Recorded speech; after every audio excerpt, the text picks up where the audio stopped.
Okay, so once again, my name is Olivia Mattis. I'm delighted to welcome you to today's Mother's Day book talk. And today is a very special anniversary. It was 80 years ago today that the Blitzkrieg began in the lowlands in Europe. So on May 10th, 1940, the Nazis invaded 4 countries at once: Belgium, Holland, Luxembourg, and the north of France. And the Exodus story that we're going to be telling today started on that day 80 years ago. So right now, it is my privilege to introduce our two guests for today. Dr. Miriam Klein Kassenoff is a well-known Holocaust educator. She's also a child refugee survivor and an eyewitness to the time period we're talking about today. She too came through Lisbon in 1941 during the war on her way to freedom. And she's going to be in dialogue with Joan Arnay Halperin, who wrote a beautiful book that we're talking about today called My Sister's Eyes, a family chronicle of rescue and loss during World War II. So now it's my privilege to introduce Dr. Miriam Klein Kassenoff, who will take it from here. Thank you so much, Olivia. I'm honored to be here. Happy Mother's Day to everyone. And thank you, Olivia, for your excellent work and research scholarship on founding the Sousa Mendes Foundation. It's really my honor and pleasure to be here. Happy Mother's Day to you, your mom, and all the mothers, sisters, daughters, and granddaughters that are here today, as well as the men who are also here. Allow me 2 or 3 minutes of introduction to set the stage for this program today. And especially happy Mother's Day to my own daughter, Debbie, who bought me these beautiful flowers, if you can see them. Although the circumstances are not ideal for the Mother's Day that we would all wish for this year, but isn't it wonderful that we have found a way to be together today in close, warm love and spiritual connection? We are apart, but we're very much together. I'm honored to be the interviewer of our esteemed author, second-generation daughter of Holocaust survivors, Joan Arnay Halperin. As a child survivor myself, who fled Nazi Europe in 1941 from Czechoslovakia for 7 months on the run to Lisbon, Portugal, then to safety in America, I knew after reading your story of your parents' similar flight that I had to have this conversation with you to tell others who are participating here today about this amazing story, My Mother's Eyes. Joan serves on the committee of the educational initiatives of the Sousa Mendes Foundation. She's a retired educator and speaks to teachers on best practices of teaching the Holocaust to young students, which is really important and needed.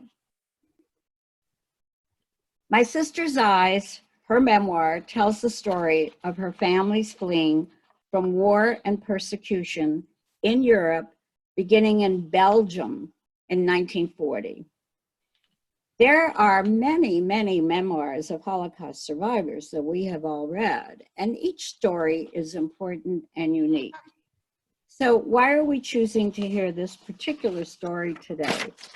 Because for Mother's Day, this is a story of love passed on from a mother to a daughter, to Joan, who is then retelling us about her mother's bravery, but also about a secret that her mother Hala kept for years from Joan to protect her and not have her be hurt and in pain because of her abiding protective love for Joan.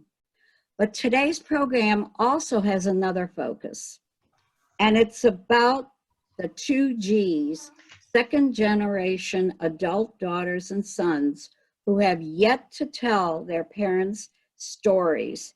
And today, I happen to know that we have many 2Gs present in our audience, including our hostess, Olivia, and our author, Joan. So today we honor, and my daughter is a 2G, we honor all of you.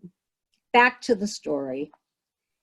It was during a chance encounter in 1956, while Joan was on a picnic outing with her parents, who were recent Holocaust refugees, that suddenly Joan learned from a stranger who approached her parents that they had been hiding something from her about their family history. It was a secret. Joan was only 11 years old at that time. And thus, Joan, in her adult years, in 2017, after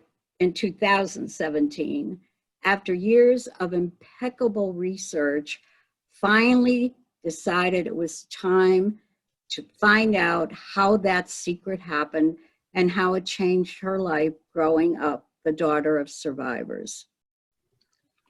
This memoir that you're going to hear today is the result of that research and how her parents escaped Europe on May 10th, this very day in 1940, fleeing Belgium for France, Portugal, and the West Indies country of Jamaica, until they finally settled where else but in Brooklyn, New York, in the United States, where many refugees settled. So now, Joan, with that introduction, let's begin this journey of escape, fear, loss, hope, love, and discovery from the beginning. Tell us, first of all, let's see the cover of your book so everybody knows what that looks like. There it is, beautiful cover. And then say a few words that I think you want to say yourself to our participants. And then after that, tell us about your mom and your dad. And we have a love story to hear, how they met on a blind date. It's all yours, Joan. Thank you, Miriam. Thank you for that beautiful introduction. All I want to say is I appreciate every single participant who came here today to listen to my story. Let's get started.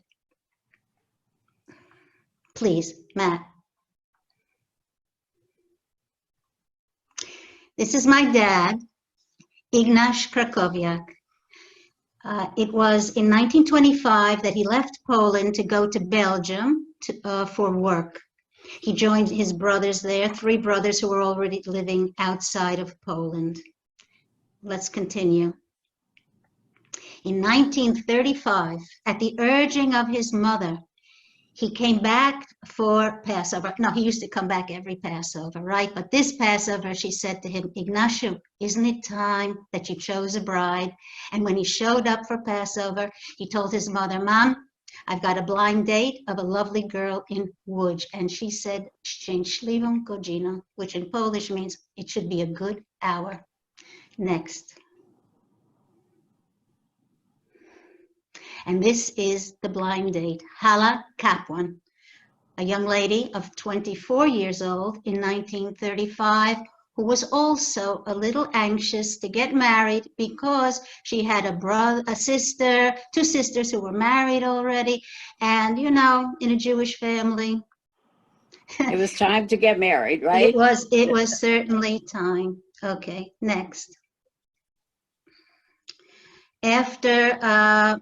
So Ignacio showed up in Łódź, and they had the blind date. They went out for, no, stop, please stop. Please stop. Okay, they're on the Belgian coast. Yeah, no. They had the blind date, and they were dating for 3 weeks, and Ignacio said to Hala, I love you, and I won't go back to Belgium without you. And she said, gee, I don't know. But she had already been to Belgium for 1 year studying French. She was comfortable there. So even though she'd have to leave her loving, warm family, she decided to marry Ignacio. And here they are on their honeymoon in 1935. Okay, next, please. Just as they were driving back through Germany to Belgium in September, the Nuremberg Laws came into effect. And that meant that beginning today, the Jews are no longer citizens of Germany. They had to be aware of what was going on in Germany. Next, please. This And is a even though they very might- interesting slide, Joan. Please tell the background of the Olympic and how your parents happened to be there after the Olympics. Okay. My father was a sportsman. He loved skiing. So during when they were married, no children, they went on ski trips. And one of them was to Austria, and just 30 kilometers from the Winter Olympic venue of the 1936 Nazi Olympics. They went there, and there they are, standing right in front of the entrance to the venue. Do you see the little, do you see the, what do you call them, the Olympic circles and the Nazi flags? This is where they were. I don't know what they were thinking. The only thing I do know through my research is that the Nazis took away all the signs that says Jews unwelcome, and trying to make a welcoming atmosphere for people to join the Olympics. And the next slide, please. Who is this beautiful woman and that little baby, Joan? Tell us about this. This is my mom on June the 1st in 1938, and in her arms is Yvonne, her daughter. So that's their firstborn. That's their firstborn. Oh, one moment. My mother went back from Belgium to Lodz to give birth. You see her here on a pillowcase that I still have in my house. I can't show it today because it's too awkward. I have the pillowcase. She went back to Lodz because Jewish girls who were living in Belgium and had parents somewhere else most always went back. In fact, I know that Olivia's mother also went back to Lodz, and her name is Noemi, and she might be on with us today. Hi, Noemi. So you're saying that in those days, most pregnant women went home to their families to have their children. Okay. Yes, where they were comfortable. Okay, next. Next slide, please. Time passed. Things went on in 1939, of course, and this is the summer of 39, so things were just ramping up. On September 1st of 1939, the Nazis invaded Poland, and that's when my mother started to be very, very worried. Next, please.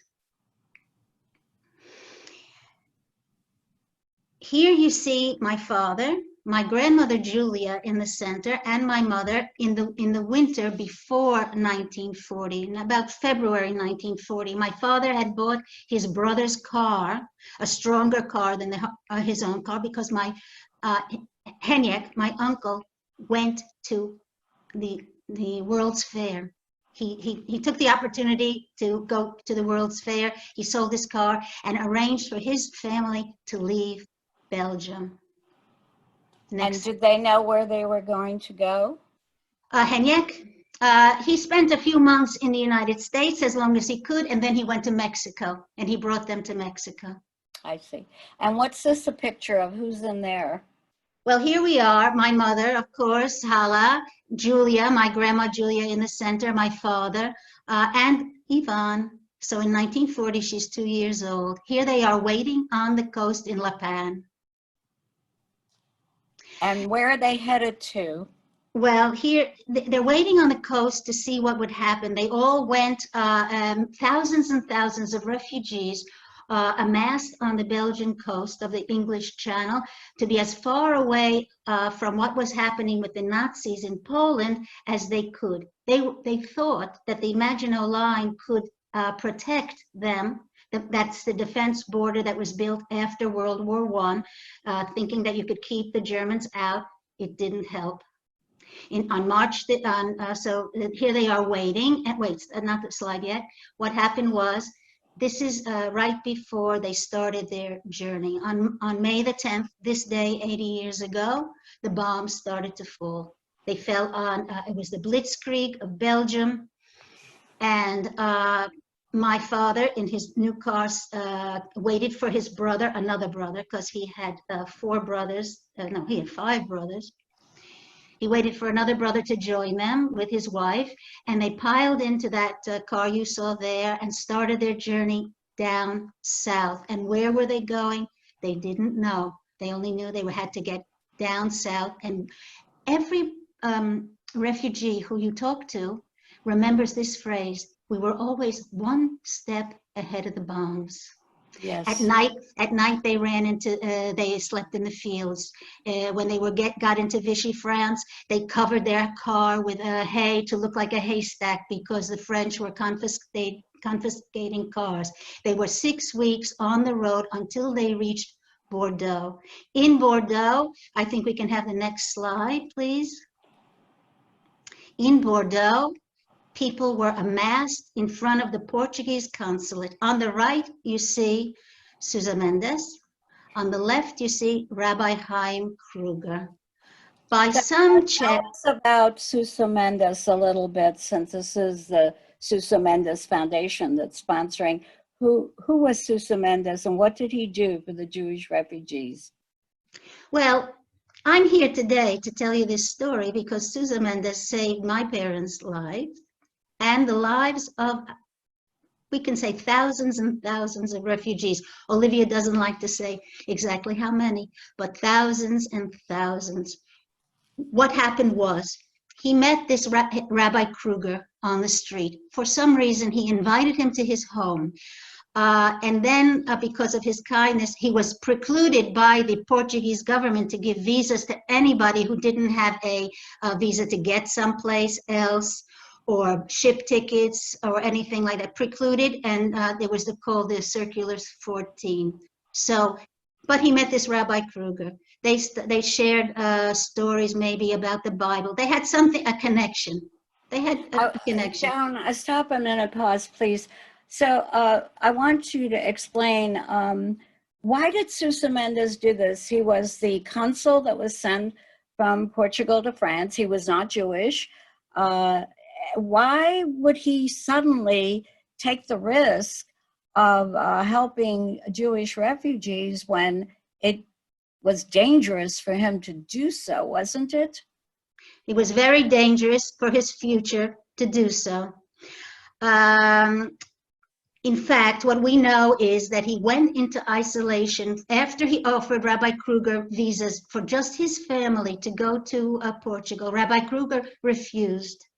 This was a catalyst. He went, Sousa Mendes went into isolation for 3 days and 3 nights, and having been just a little gray like me, he came out perfectly white-haired, and he said, I would rather stand with God against man than with man, Salazar, the dictator, against God, and I will give visas to everyone who asks. And so, to my knowledge, am I correct? Today, he is one of the righteous that has been named one of the righteous in Israel. And by the way, I do want to mention at this point that Olivia's parents also were saved by Sousa Mendes.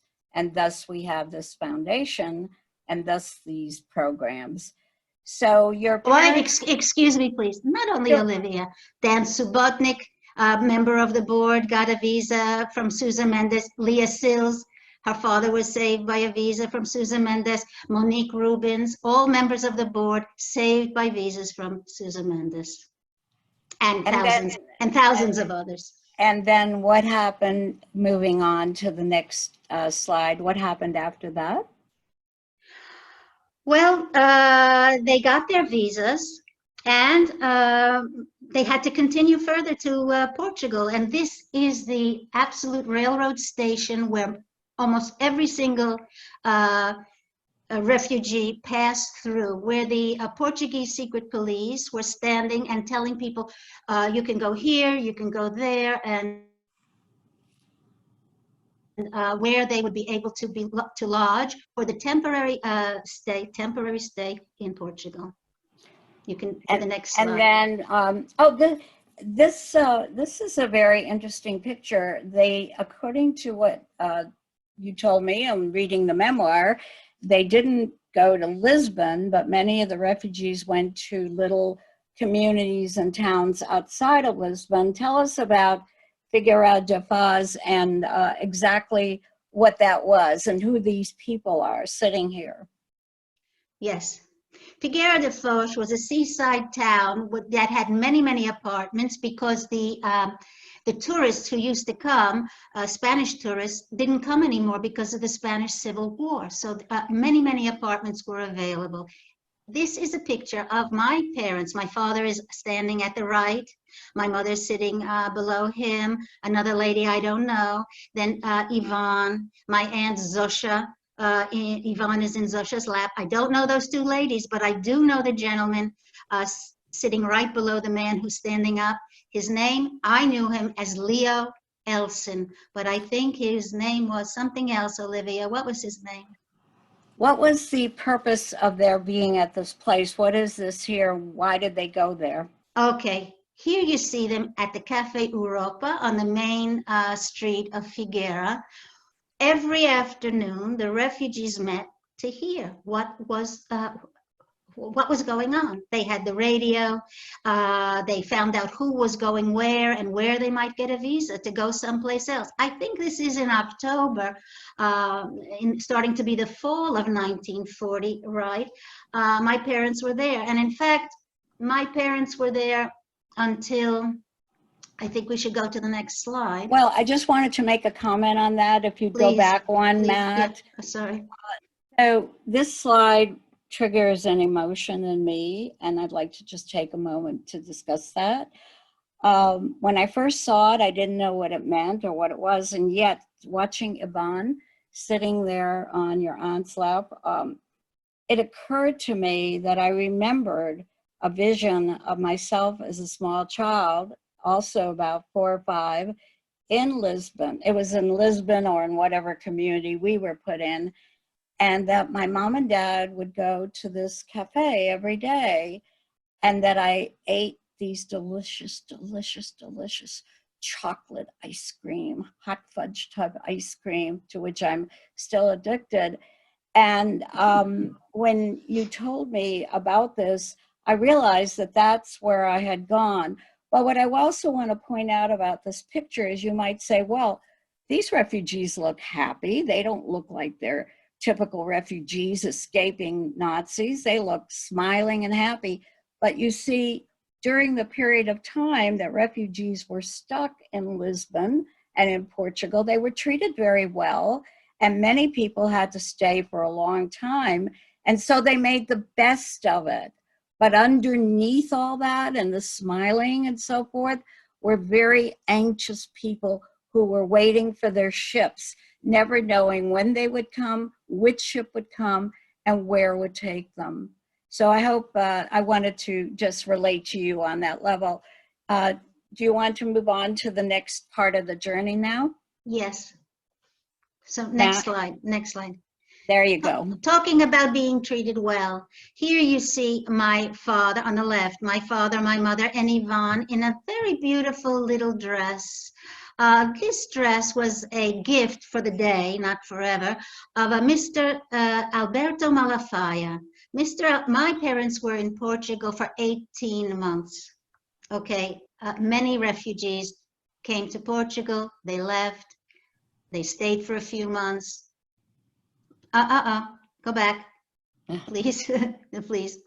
They came, they left, but my parents were there for 18 months. So this Mr. Malafaia became their friend, and on this day of Carnival, he said, listen, we will not celebrate Carnival. I don't know if he said this exactly, but let's pretend he said this. We will not celebrate Carnival today, but at least a little girl can have some fun. And here she is in his daughter's dress. Oh, how sweet. And what's the next slide moving the story along? Okay, here they are. Finally, on January the 23rd in 1942, They're on the train from Figueira to Lisbon. I don't know how long, I don't know how far it was, but it was a train ride. And in the back, you can see in the shadow, Mr. Malafaia, who went all the way with them to Lisbon. Amazing. And is that Yvonne? That's Yvonne. That's Yvonne and your parents. And they've taken the train from Figueira to Lisbon because they finally got passage on a ship.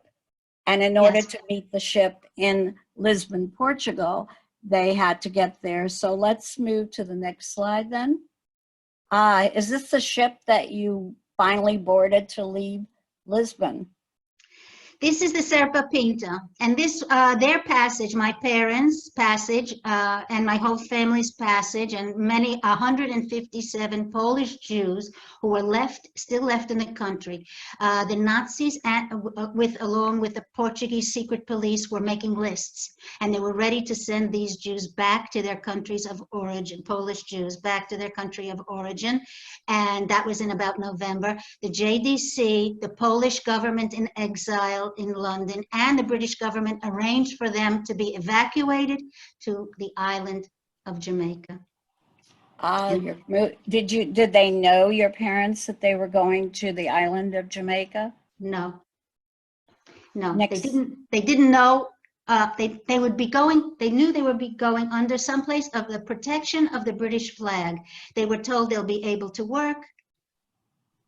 And do you remember we talked about a reading, but do we have time for these or not, Miriam? Sure, you do. Shall we move to the next slide and you can do the reading about arriving? Here is Kingston, Jamaica, and there was an evacuation camp there, evacuee camp. Yeah. Okay. This is the camp. Can you see it? It's a stock photo that I got off the internet. But in the left-hand corner, you see my mother and my father sitting on a bench in front of a cabin. That was their hut. That was their hut. It was hut number 62 at Gibraltar camp. You mean they call the places that they put the refugees huts? Yeah, the barracks were, they called them, in their English language, they called them a hut. Okay, and the next slide. And here is Yvonne. Would you go ahead and speak about this moment, please? Mm-hmm. Now, I told you that they were told they would be able to work, but they were not able to work, except my father did get a job because he was an athlete, and their the English gymnastic teacher went back to war for the British government, so the British Army. So my father was recruited to teach gymnastics at Jamaica College. What happened was he bought a bicycle with his first paycheck. And in the afternoon, he used to take Yvonne on a makeshift chair and ride around the camp. One day, they were on the road and the bicycle hit a rut or something. What happened? Her leg got caught in the spokes of the wheel, and the wheel tipped over and her leg was crushed. My father brought her to the infirmary, and the doctor started to take care of her, but she developed a raging fever and probably an infection. And my father begged on bended knees to take her to the hospital, but the commandant, the stubborn commandant, would not let her go. After 10 days, she passed away. I'd like to read, please, the cards that you see on this slide. When I speak to students in workshops and to teachers, I read these.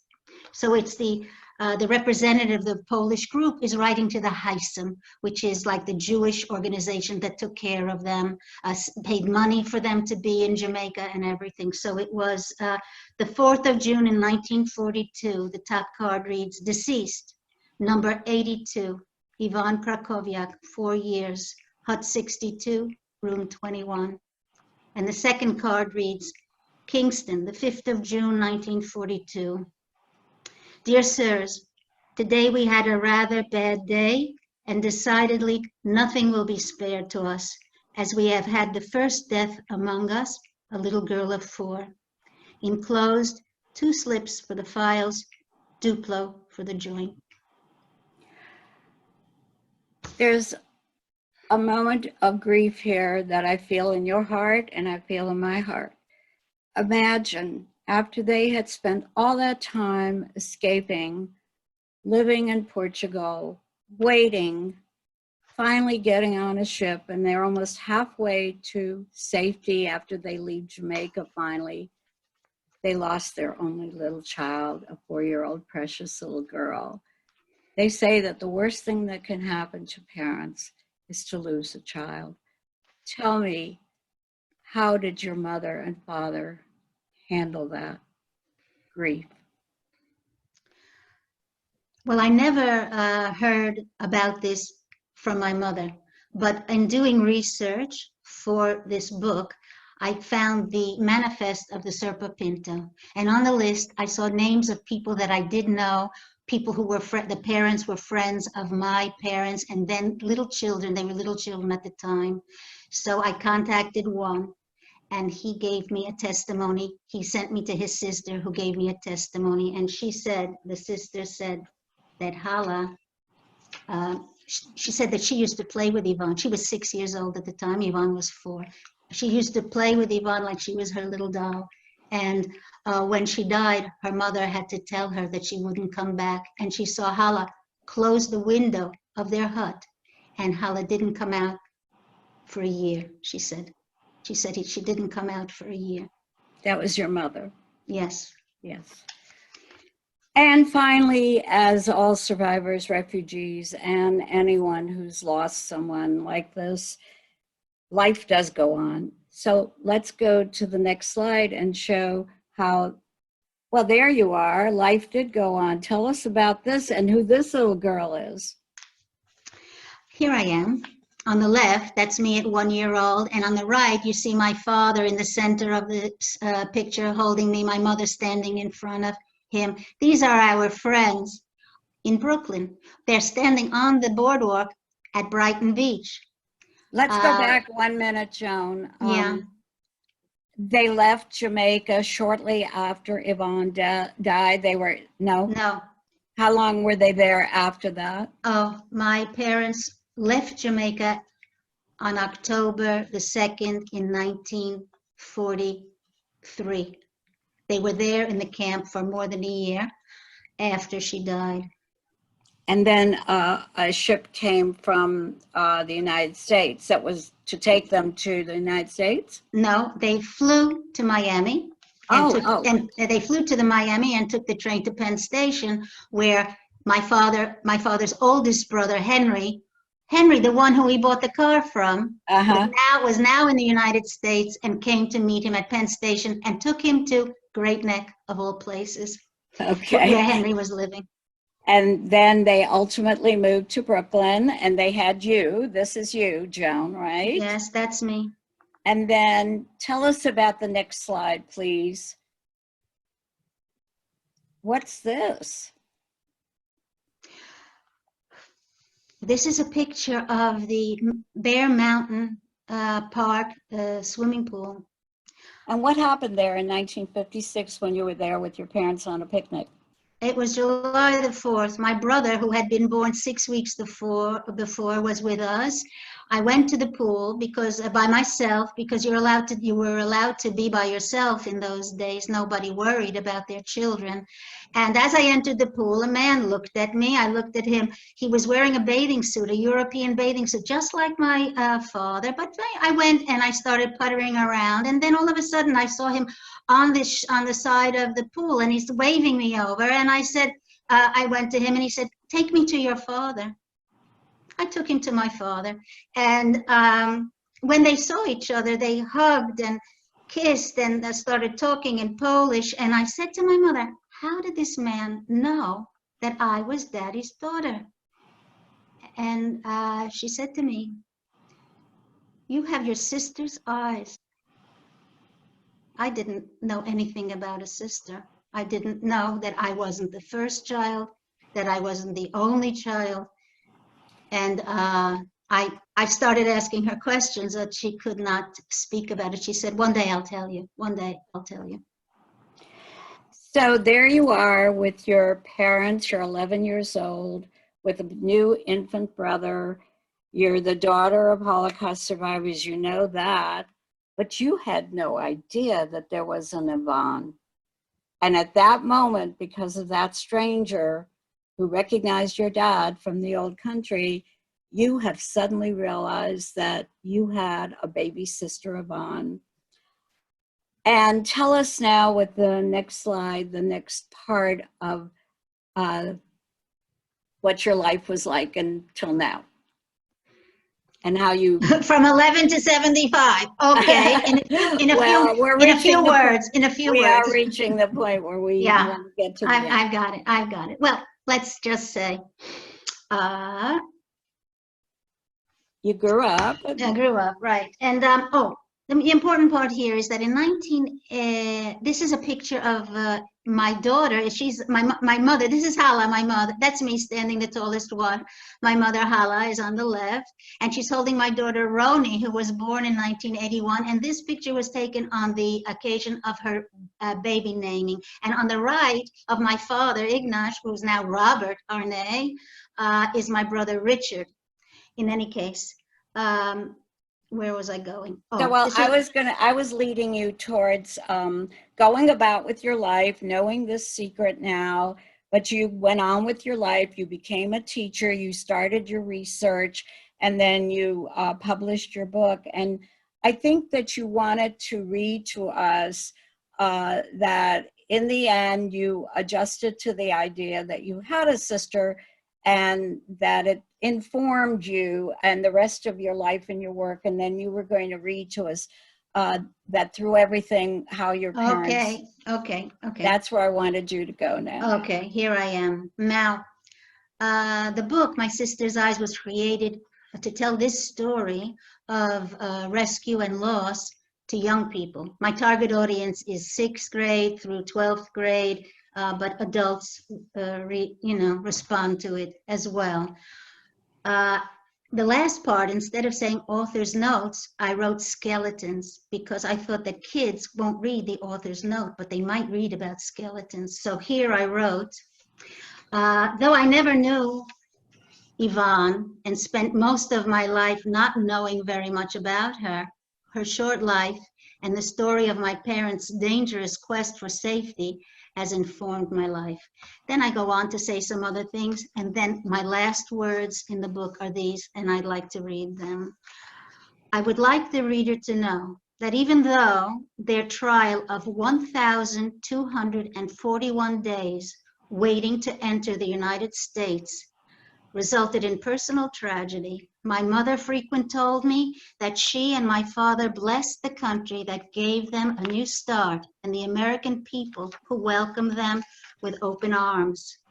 They did not allow neither the loss of their cherished first child nor mom's longing for her family to consume their days. They lived life. That's a beautiful story, Joan. And I think that probably of the 70 or so people who are out there listening, there are many, many comments and questions that they might have at this point. So I'm going to turn the program back to Olivia, who will, I don't know, maybe open the mics because I don't see a whole lot of chat questions in there, at least I don't. And thank you, Joan, for giving me the opportunity to get to know you, to work with you, and to interview you today. And I want to thank you, Miriam, for all your sensitive approach. No, really, your sensitive approach to this very, well, I would say painful for both of us. That it's a subject that's painful for both of us. I think that as a child survivor and one leaving Lisbon, and now that you, Olivia, and I have met, I feel that I have a passion and commitment to support other women, other children, other men who are child survivors. And it was my pleasure to meet you and work with you. And now I turn it over to Olivia and to you for the questions and discussion. Okay, so you're now able to unmute yourselves if you would like to speak. And so, but we would like to do this in an orderly fashion. So at the bottom of your screen, it says participants. And if you click on participants, it should give you a chance, it should give you the option of raising your hand. So if somebody raises their hand, we'll call on them and we're gonna do it that way. There, so Michelle Coven, go ahead, Michelle. Hi, Joan. Thank you so much for sharing that amazing story with us. I had a question about how much of this story you ultimately were able to hear from your mother and how much of it you had to reconstruct afterwards based on papers and records. Thank you, Michelle. I know you're a daughter of Sousa Mendes visa recipients as well. In 1989, I think I told you, I did an interview with my, video interview with my mother. My brother was at the camera and she told me everything about her life before, her escape, the way the Portuguese people treated them, everything. When we asked her, tell us about your baby, she said, no, I can't. So that's 1989. In 1997, through a certain, because of certain reasons, I said, Mommy, now you must tell me about Yvonne. And she gave me a slim vinyl album, which had her name in it and her dates in it, and all the pictures of Yvonne from Belgium. So I had that. And then at the same time, she gave me the letters from the ghetto that you have my book, right, Michelle? Mm-hmm. And the letters from the ghetto are translations of her family's letters. So I had the family letters, I had all of those pictures, but I didn't know about the bicycle accident. I didn't know about it. It wasn't anywhere to be found. But when I got the manifest, when I started doing the research, that was about 2013, the end of 2013. I got the manifest from the joint of the people on the trip.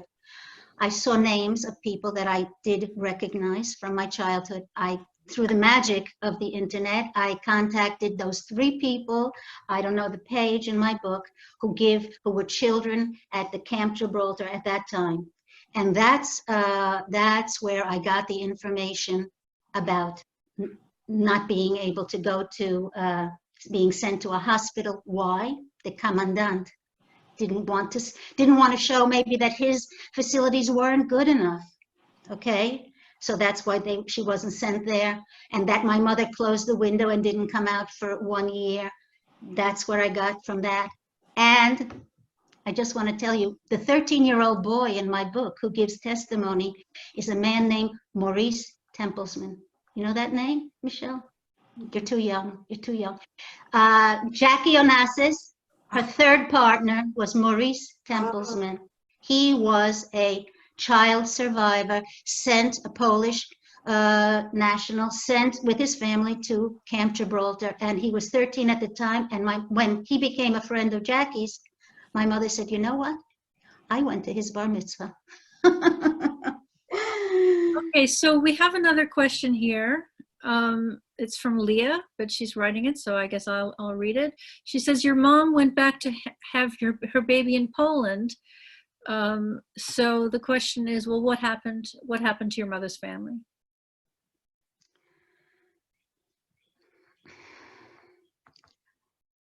My great-grandfather was a prominent man in Lodz, Poland.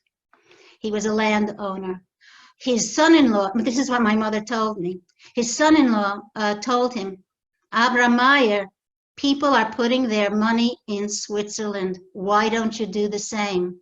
And Abraham Meyer, a stubborn man, said, why should I go to Switzerland? Here in Łódź, everyone knows me. So they didn't put their money outside of the country. They were swept up into the Warsaw Ghetto. And the last communication, which is in the book, that my mother has from her family, was in October of 1941. And then in my book, I have a timeline, another timeline, a family tree at the end. And I show how the Krakowiak family all survived and where the older people died, and how in my mother's side, Treblinka, question mark, Treblinka, question mark, Treblinka, question mark. I don't know. I can imagine. So let's see, we're getting to the end of the hour. Well, we have 13 minutes left. So if other people have questions, please either type them or raise your hand, and then you can unmute yourselves when we call on you. But in the meantime, let's see, what are your feelings today on this anniversary of 80 years ago, May 10th?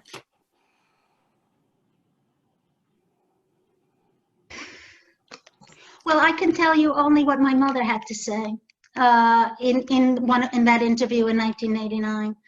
She says that one of our neighbors, an American lady, you know, American, not a refugee, not from somebody from Europe, or you know, recently from Europe, said to her, "Hala, you're so brave." And Hala said, "Huh? What do you mean?"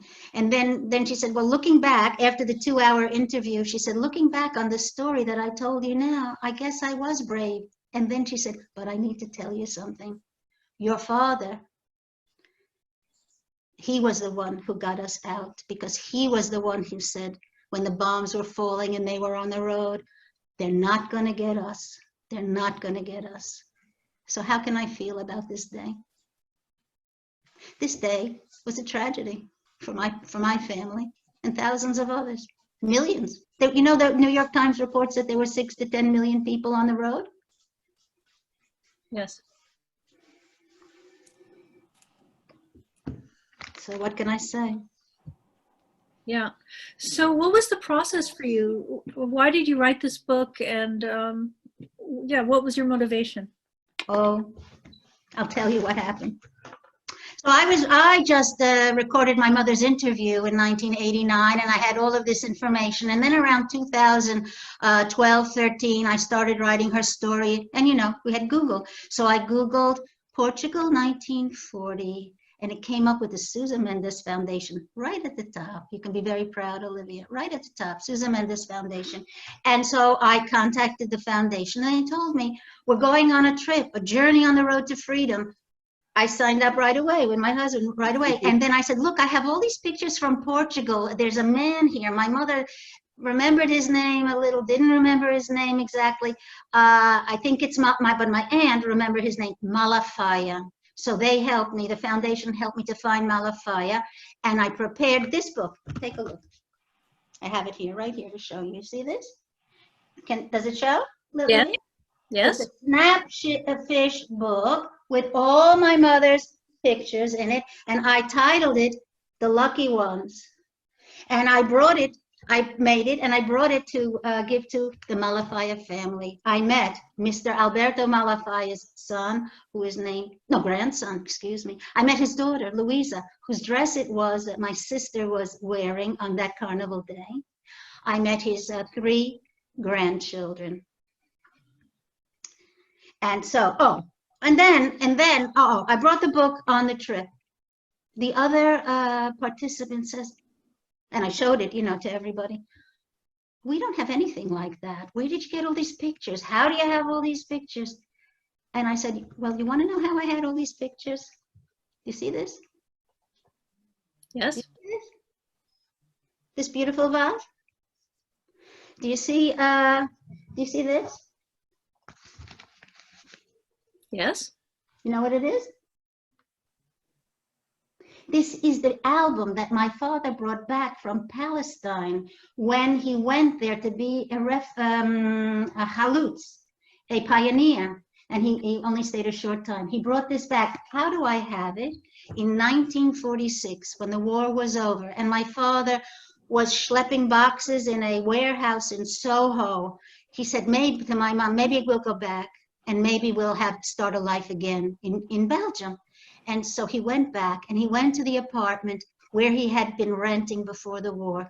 And the landlady had kept all of their artifacts, these beautiful crystals and silver from her dowry, from her wedding, and the books and all the pictures. So I had all those things. And what was the next question? Olivia? Well, that's amazing that she kept all these things. So that's how amazing that she didn't, you know, the pictures, they didn't mean anything to her, but the silver and the crystal, and there was a set of 12, you know, forks and knives in silver, you know, nice stuff. didn't sell it, kept it for them. There are people, and there were people who were mensches. You know what a mensch is, Olivia? Yes. Does everybody know what a mensch is? A mensch is a good person with a good soul, and there were plenty of them around. So I wanted to bring up something else for any of the teachers who might be on the call today. So Joan and I wrote this book with Jane Denny, who is a Holocaust educator. Push it down a little, Olivia. We have a glare. Put it like this. Oh, better. So Joan, tell people about the curricular guide. Well, I think I said before, the object of my book, the way you see it now, is to inform young people about what happened during World War II, that there's nothing graphic in it, and that there were saviors, and that there were people who were good and kind and righteous among the nations. So Olivia and I, and a master teacher, Jane Denny, created this curricular guide to go along with the book. And we also developed a what we call the refugee suitcase. I think I have a picture. You see that back there in my background? Mm-hmm. Olivia, you see that little thing in the background? No, it's a refugee suitcase standing up there. In any case. So, all right. Well, so let me tell you a little bit about our upcoming events. So next week, we have a screening of the film about Sugihara, the refugee, the Holocaust rescuer Sugihara. It's called Persona Non Grata. So we have a conversation with the filmmaker and Dr. Mordecai Paldiel, who is an authority on Holocaust rescue, a renowned man who used to be the head of the Department for the Righteous at Yad Vashem. So he and the filmmaker will be talking about the Sugihara story. So that's 1 week from today, and I urge you all to sign up for that. And 2 weeks from today, we're going to have a screening of Disobedience, the Sousa Mendes story, for those who are not familiar, who are not very familiar with the life-saving action of the Portuguese Consul General, Aristides de Sousa Mendes. And that's another beautiful film. And we're going to be featuring a Sousa Mendes visa recipient named Michael Spett, who's going to be in conversation with Robert Jacobitz, who's one of the world's experts on this particular story. So that also will be a very special event. So at this point, I would like to thank our two guests today, Dr. Miriam Klein Kassenoff and author Joan Arnay Halperin. Of course, I would like to thank all of you for taking part of your Mother's Day to spend with us. And I wish all the mothers and everyone out there who is a mother or who has a mother, happy Mother's Day, and enjoy the rest of your day. Bye-bye, everybody. Thank you, Olivia. Thank you. Thank